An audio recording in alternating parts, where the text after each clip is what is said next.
On this WrestleTalk news, CM Punk denies an AEW debut, WWE reject an AEW star, my review of AEW Dynamite, and more. Subscribe and enable notifications to Always On for daily wrestling news, and I'll show you my new dance move. You ready? Have you subscribed yet? Please subscribe. Cool. I'm making the pizza. Look at me.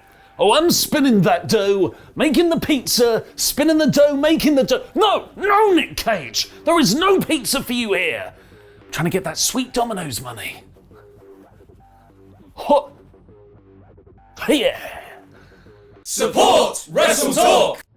To persuade females to come close and admire his plumes, he sings the most complex song he can manage. This Friday sees the debut of AEW's new TV show Rampage, but it's next week's first dance episode that most people are intrigued by, selling out its Chicago United Center capacity of 23,000. Because, maybe, potentially, you're telling me there's a chance. It's where we'll see the AEW debut and wrestling return of CM Punk. CM Punk tweeted, "No, I'm not doing it yet." Despite Tony Khan heavily implying that on Busted Open Radio yesterday, saying, "I think everyone knows what to expect for the show," CM Punk said, "Nope." CM Punk himself has now actually refuted the claims. While promoting his new TV show Heels on the Saturday Night's Main Event podcast, Punk said of the 20th of August Rampage date, "Let me look at my calendar. I think I actually might be doing a screening. This isn't confirmed yet, so I probably shouldn't blast this out everywhere, but we're talking about doing a screening of episode 3 of Heels at an AMC in Chicago." And that's one of the dates that has been proposed.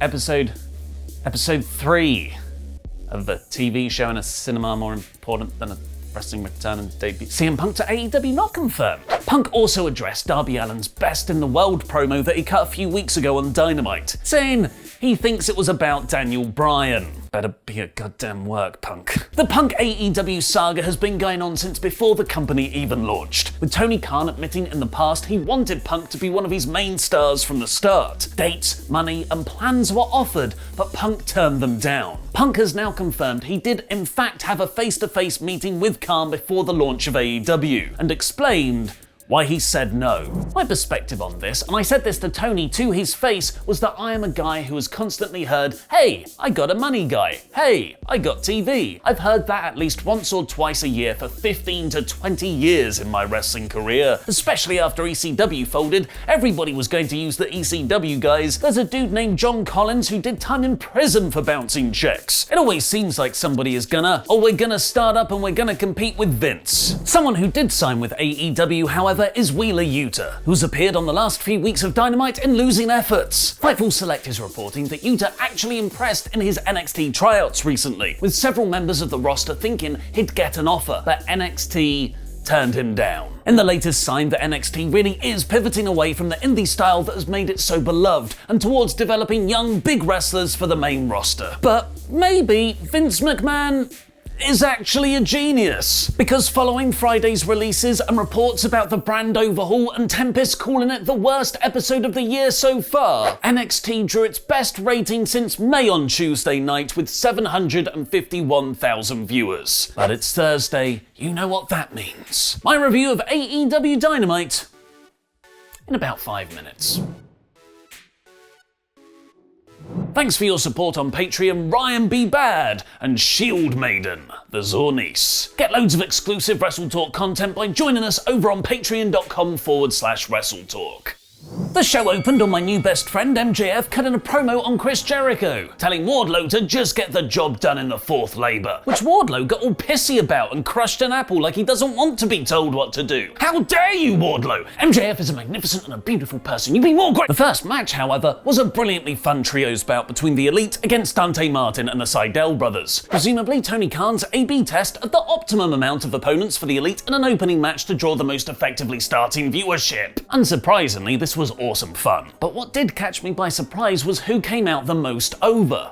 Martin. Dante had a spectacular run in the final third, springboarding as effortlessly as Rey Fenix, who I now want to see him wrestle/Matrix air fight more than anything, and then getting a magnificent 2 minutes of singles action against Omega, who eventually put him away with a one-winged angel and a three-way BTE trigger, which almost worked as a mark of respect for how hard he'd worked. Then, thanks to a mixture of great promo work and booking, AEW somehow made me excited about Christian versus Kenny Omega for the world title at All Out as well. It feels like an uninspiring filler match for a major pay-per-view, especially with the Hangman Page storyline in the background and the impending possible arrivals of CM Punk and Daniel Bryan. So AEW smartly added a few extra layers, weaving in Jurassic Express versus the Young Bucks for the AEW tag titles and, ingeniously, their Impact World title into Christian versus Omega. They will wrestle for that belt on Friday's debut episode of Rampage, where I really think Christian, who only held the NWA version of the title in TNA,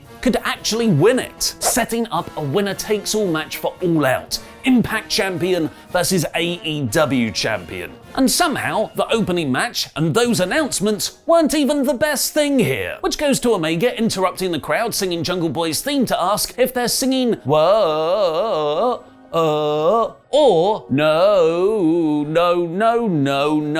a la the Boo Earns meme. Malachi Black got a brooding black and white promo on Cody's boot, who steals a shoe. If Fuego del Sol wins his match on Friday's Rampage, AEW will give him a contract. Thing is, it's against Miro for the TNT title, so that won't be happening. After the trios match last week, Darby Allin beat Daniel Garcia in singles competition as a filler feud between Ethan Page and whatever AEW has in store for him at Chicago. Pac called out Andrade anytime, anywhere, so Chavo booked them a match at All Out to decide who the boss really is. It's boss time, which really makes me think they're leaning into Andrade getting his own lucha faction. Matt Hardy pinned Wheeler Yuta in a trios match in the latest installment of the Best Friends versus the Hardy Family Office feud. After their stare down last week, Chris Statlander shockingly beat Nyla Rose clean in just a few minutes, powerbombing Rose and then hitting her Area 451 splash to win. This was a refreshing clash for the women's division, with a few great spots like when Statlander handstand walked off the ropes to then be speared by Rose. Hopefully it means Statlander is going to get a title push, because as fiery as Red Velvet is, she's not been featured enough on Dynamite for me to justify a women's title shot for the main event of Friday's debut edition of Rampage. Britt Baker will be super over as it is in Britsburg again, like she was here, with everyone waving black and gold towels for her during her entrance. And maybe that's enough. She cut a very good badass babyface promo to build it up, and they had a pull-apart brawl. I just feel like AEW have only built up Thunder Rosa properly to challenge Baker, but they don't want to do it again just yet. Further increasing the Impact presence in AEW, the Good Brothers then defended their Impact tag titles against the Dark Order's Evil Uno and Stu Grayson, with Scott D'Amore on commentary to actually promote Impact on Thursday nights. Grayson is so good, and his odd couple partnership with Evil Uno is fun to watch. There was a strain of heartbreak running through this match, as only Colt Cabana was out there to support them, with the other Dark Order members upset about leaving Hangman Page last week. Gallows and Anderson retained after distracting the referee and hitting a magic killer. QT Soprano bullied Tony Schiavone in the ring, even dragging in Tony's son Chris and beating him up with a stunner, which kind of came out of nowhere, which brought out, well, it's the Paul White for the babyface save, chokeslamming Aaron Solo, which he could have done a bit sooner to stop Tony's son getting stunned, so also a heel turn. This was the first time we've seen White get physical on Dynamite, which was pretty cool. Go Big Show! And the main event was the fourth Labor of Jericho of Chris versus Wardlow, with the underwhelming stipulation of MJF just being at ringside. Wardlow awesomely kicked out of the code breaker at 1 very early on, completely no selling it, and proceeded to work over Jericho for the rest of the match. But the real story was me on a sign right next to MJF. Thank you to that fan. That's the closest we've been so far. Love you, Max. MJF got ejected when he tried to interfere, which let Jericho use Floyd the Bat and then a Judas effect to win. It's Judas effective. Spears joined them for a post-match beatdown, but Sammy Guevara and Jake Hager made the save, leaving MJF to set up the fifth Labor. Judas is banned, which means no entrance music for Jericho and no Judas effect either, which again is pretty underwhelming. The escalation of stakes and opponents feels like it's been told out of order, and it's making MJF not look as smart as we all know he is. I love you, Max. What did you think of Dynamite? Let me know in the comments down below. Our poll on a poll match gave it 81% to 19% No. AEW is in a slight holding period, saving the big angles for Rampage and Chicago over the next few weeks. The show flew by as always with great wrestling and over characters, but by their standards, this Dynamite is 3 out of 5. Now go watch last night's tense episode of Quizzlemania, where Wale and Sam Roberts started shooting on each other.